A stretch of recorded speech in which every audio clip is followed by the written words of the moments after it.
शेतकऱ्यांना त्यांच्या शेतात जाण्यासाठी रस्ता उपलब्ध करून देणे व सातबारा उतार्याच्या इतर हक्क या सदरी नोंदी घेण्याबाबत क्षेत्रीय अधिकारी प्राधिकारी यांना दिशानिर्देश देण्याबाबतचा जी.आर. कालच महाराष्ट्राच्या महसूल व वन विभागाने काढलेला आहे. त्याबद्दल सर्व शेतकऱ्यांसाठी ही अतिशय आनंदाची बाब आहे.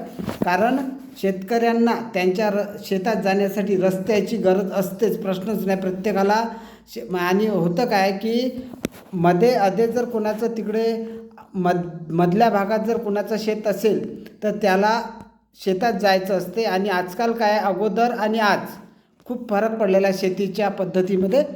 अगोदरच्या काळात काय होतं की बैलगाडी पायी वगैरे, पण आता टू व्हीलर्स आल्या, फोर व्हीलर्स आल्या, ट्रॅक्टर्स आले. हे सर्व मोठे मोठे यांत्रिकीकरणामुळे खूप शेतकऱ्यांनी प्रगती केली आहे. त्याच्यामुळे थोडा मोठा रस्ता आवश्यक असतो.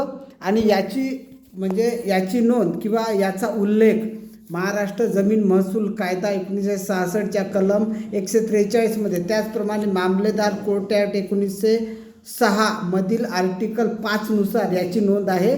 कारण यामध्ये स्पष्ट सांगितलेलं आहे की शेतकऱ्यांना त्यांच्या शेतात जाण्यासाठी रस्ता मिळवण्याचा कायदेशीर पद्धतीने हक्क आहे.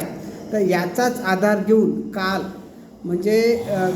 22 मे 2025ला महाराष्ट्राच्या महसूल व वन विभागाने याची दखल घेऊन आणि शेतकऱ्यांचा एकंदरीत भवितव्याचा यांत्रिकीकरणाचा एकंदरीत विचार करून हा जी.आर. काढलेला आहे. त्या जी.आरचं प्रत्येक शेतकरी स्वागत करेल. मी स्वतःही एक शेतकरी आहे आणि माझं शेतसुद्धा मधल्या भागात आहे.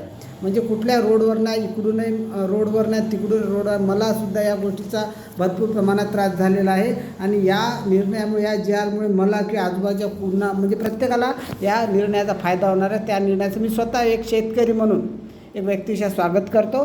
आणि याची माहिती प्रत्येक शेतकऱ्यांनी घ्यावी आणि त्याची नोंद करावी. आणि संबंधिताला कुठल्या प्रकारची काही अडचण असेल तर शासनाला कळून स्वतःच्या शेतात जाण्याचा रस्ता सुकर करावा, असं मी सर्व शेतकरी बांधवांना आवाहन करतो. जय हिंद, जय भारत, जय महाराष्ट्र.